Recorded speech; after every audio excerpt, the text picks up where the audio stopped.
Hello everyone. Today's topic is North America continent मतलब उत्तरी America. पिछली वीडियो में मैंने आपको 7 कॉन्टिनेंट्स के बारे में बताया था। आज उसी में से एक कॉन्टिनेंट का टॉपिक है नॉर्थ अमेरिका कॉन्टिनेंट। आइए इसको पढ़ते हैं। एरिया के अकॉर्डिंग जो इसमें जनसंख्या रहती है, मतलब इस पे जनसंख्या के अकॉर्डिंग ये 4th नंबर पर है और एरिया के अकॉर्डिंग ये पूरे विश्व में 3rd नंबर पर कॉन्टिनेंट माना जाता है। ऑफ द वर्ल्ड अगर हम बात करें तो 16.5% जनसंख्या इस कॉन्टिनेंट पर निवास करती है। इस कॉन्टिनेंट में टोटल 23 कंट्रीज़ हैं और नॉर्थ अमेरिका कॉन्टिनेंट में एक भी लैंडलॉक कंट्री नहीं है, मतलब स्थल रुद्ध देश नहीं है। आगे अगर हम इसके बारे में पढ़ते हैं, चलिए देखते हैं। सबसे पहले हम इसमें जल संधि के बारे में पढ़ेंगे। उसके लिए हमें ये जानना ज़रूरी है कि जल संधि होती क्या है।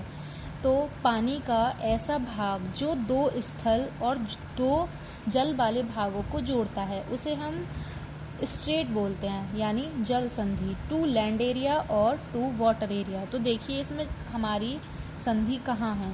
ये है हडसन संधि। हडसन स्ट्रेट जो है 2 पानी वाले भाग, ये हडसन की खाड़ी है, इसे पानी वाला भाग बोलेंगे। और यहाँ लैब्राडोर सी है, तो जो लैब्राडोर सी है और हुडसन की खाड़ी, ये इसके जस्ट ऊपर बेफिन द्वीप है, ये लैंड एरिया है। इसके जस्ट नीचे अंगावा द्वीप है, प्रायद्वीप है। इसके बीच में जो ये खाड़ी पड़ेगी यानी पानी वाला भाग पड़ेगा, इसी को हम हुडसन स्ट्रेट बोलते हैं। इसके बाद हम देखते हैं डेविस स्ट्रेट। जो डेविस स्ट्रेट वाला पार्ट है ये किस किस के बीच है। देखो यहाँ पर ये हडसन की खाड़ी है, ठीक है। इससे और लैब्राडोर सी से और इससे बना हुडसन स्ट्रेट। लेकिन डेविस स्ट्रेट बेफिन की खाड़ी, बेफिन द्वीप के पास ही बेफिन की खाड़ी है, इसके बीच स्थित है और लैब्राडोर सी के बीच स्थित है। अगर इसके लैंड एरिया की बात करेंगे तो ग्रीनलैंड और इसका जो दूसरा एरिया माना जाएगा वो अंगावा प्रायद्वीप। यानी कि अगर हम डेविस स्ट्रेट की बात करेंगे तो बेफिन की खाड़ी, लैब्राडोर सी, बेफिन द्वीप और ग्रीनलैंड के बीच में जो डेविस स्ट्रेट है इसको हम बोलेंगे।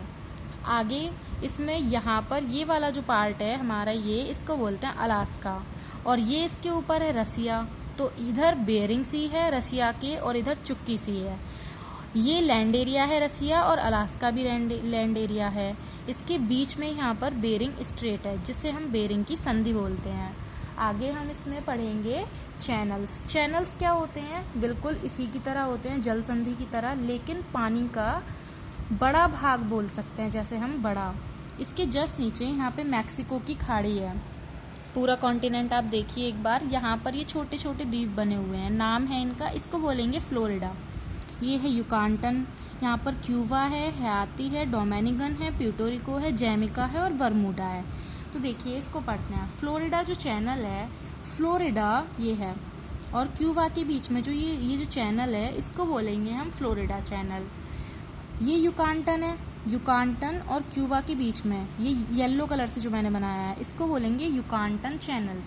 विंडवर्ड पास, तो जो विंडवर्ड पास है वो क्यूबा और हयाती के बीच में, ये मैंने ऑरेंज कलर से शो किया है इसको।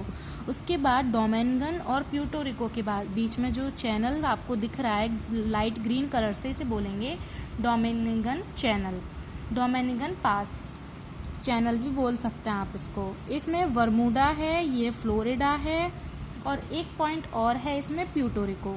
तो प्यूर्टो रिको और फ्लोरिडा और बरमूडा ये मिलकर ऐसे ऐसे ऐसे ऐसे एक ट्रायंगल बनाएंगे, सेम ऐसे।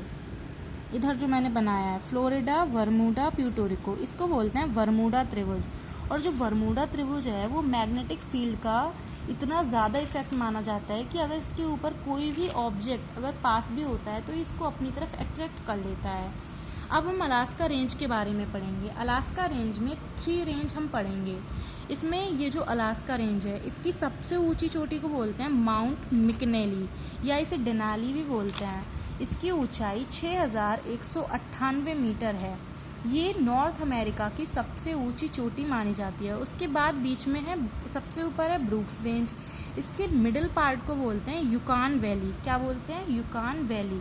युकान घाटी हिंदी में इसको बोलते हैं। यहाँ पर टेम्परेचर बहुत ज़्यादा होता है और एक मेन पार्ट, ये जो रेंज है पूरी वो बर्फ़ से ढकी हुई है।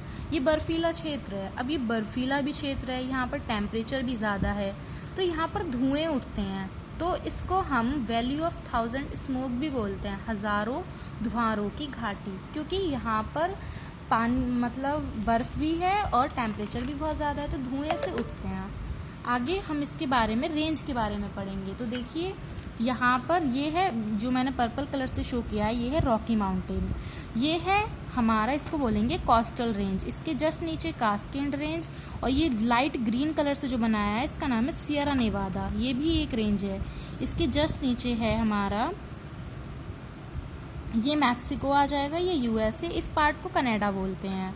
उसके बाद जो कास्केड रेंज है, कास्केड रेंज और रॉकी माउंटेन, इसके बीच में जो ये रेंज पड़ रही है इसको बोलेंगे कोलंबिया प्लेट्यू। और जो कोलंबिया प्लेट्यू है ये ज्वालामुखीय पठार है, इसलिए यहाँ ब्लैक सॉइल पाई जाती है।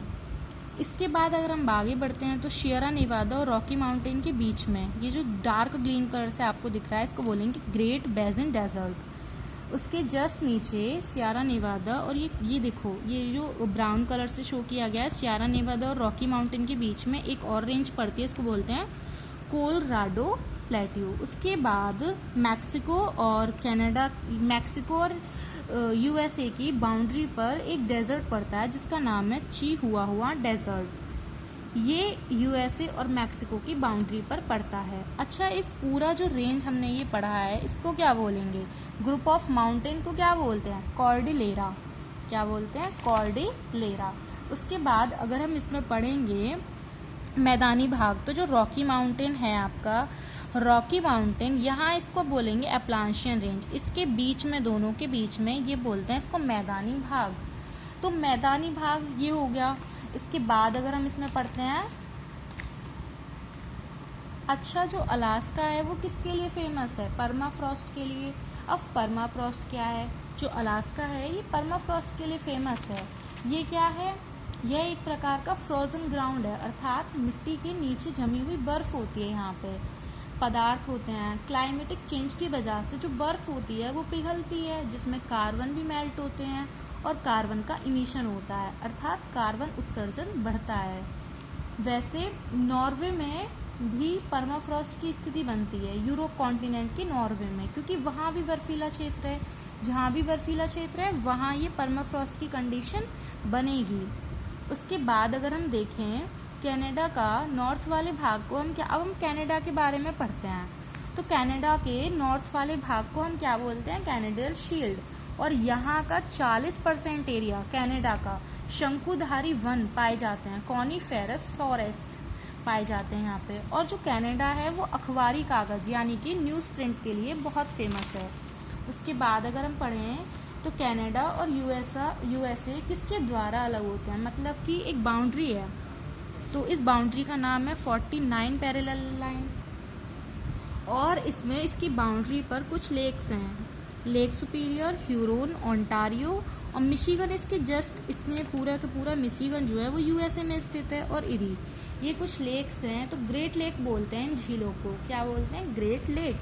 अच्छा, जो लेक सुपीरियर और ह्यूरोन है इसके बीच में शू नहर है एक। और जो मिशिगन है, मिशिगन का एक शहर है शिकागो, मिशिगन का एक शहर है शिकागो। यहाँ स्वामी विवेकानंद जी ने हिंदू विश्व धर्म सम्मेलन में भाग लिया था। और शिकागो किसके लिए फेमस है? ये जो ब्राउन कलर से शो किया है मैंने, यूएसए में स्थित है ये। और यहाँ पर रेलवे जंक्शन है और ये मीट इंडस्ट्री के लिए फेमस है।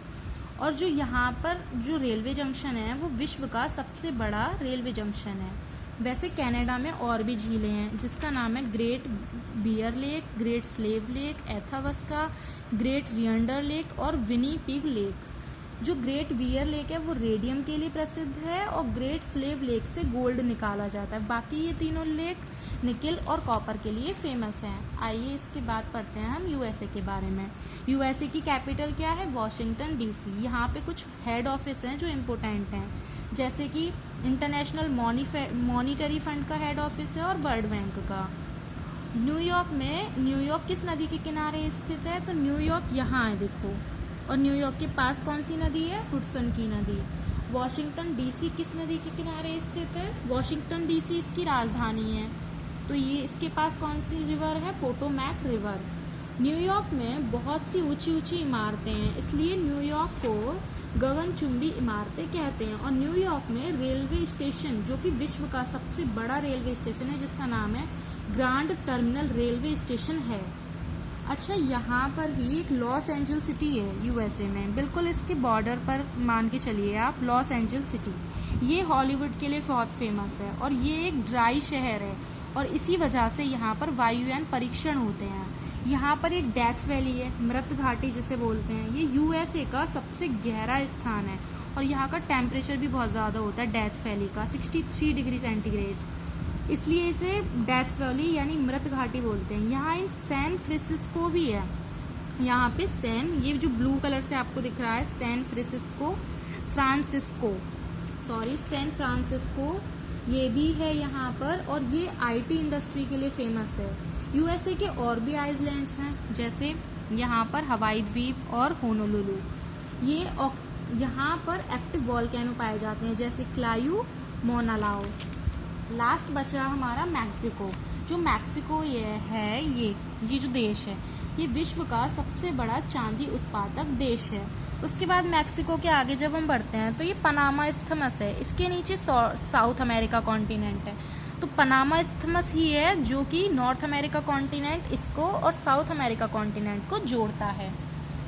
एक टर्म आती है लैटिन अमेरिका। लैटिन अमेरिका क्या है? जो मैक्सिको है और जो कैरिबियन सागर, यहाँ पर कैरिबियन सागर है और कैरिबियन सागर में जितने भी द्वीप स्थित हैं उसको कैरिबियन द्वीप बोलते हैं। जैसे कि क्यूबा है, हयाती है, तो क्यूबा, हयाती कैरिबियन द्वीप की। अगर लैटिन अमेरिका की डेफिनेशन पूछी जाए तो मैक्सिको, कैरिबियन आइलैंड और साउथ अमेरिका पूरा पार्ट मैक्सिको ये वाला, और इसके जो आइलैंड्स हैं क्यूबा, हयाती, ये सारे यानी कि द्वीप और साउथ अमेरिका, तीनों को मिलाकर जो एरिया बनता है उसे ही लैटिन अमेरिका कहते हैं। Thank you.